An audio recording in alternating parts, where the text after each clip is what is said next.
Hello and thanks for joining us on Television Nigerian with the business news. I am Chiwendu Osisiago.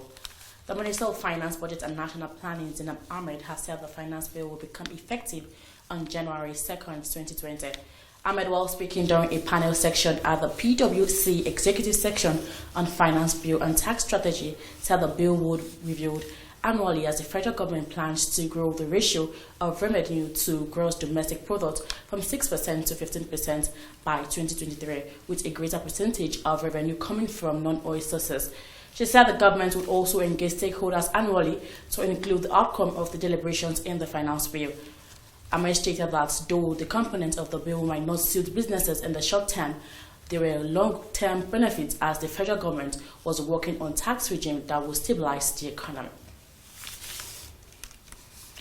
Nigeria earned $21 billion from the oil and gas sector in 2017, representing a 23% increase from the 2016 figure of $17.05 billion and 15% lower than $24.79 billion recorded in 2015. The Nigerian Extractive Industry Transparency Initiative stated this in its 2017 Oil and Gas Industry Report that was released on Wednesday.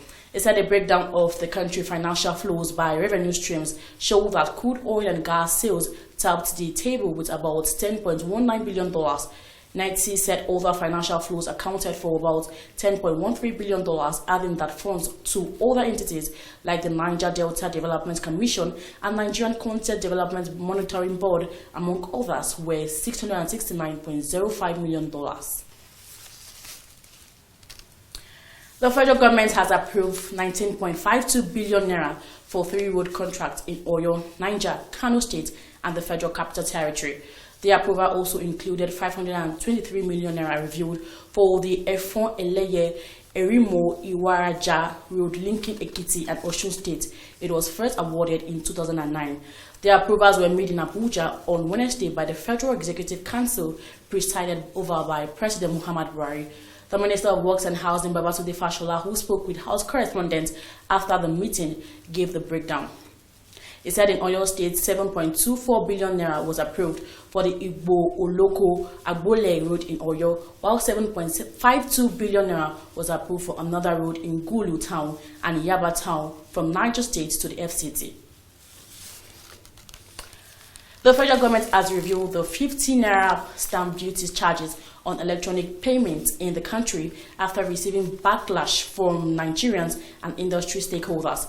A financial bill currently before the National Assembly stated that the 50 naira charge would be imposed on transactions above 10,000 naira as against payments above 1,000 naira that had taken effect across the country in September. The bill exempted bank transfers between 2 accounts owned by the same person or organization. The new bill aims to repeal a provision of the Stamp Duty Act 2014, which had a threshold for receipt chargeable with stamp duty at 4 naira and above. And that's what you have for you today on TVN Business Update. I am Chiwendu Osisiago. Do have a wonderful day.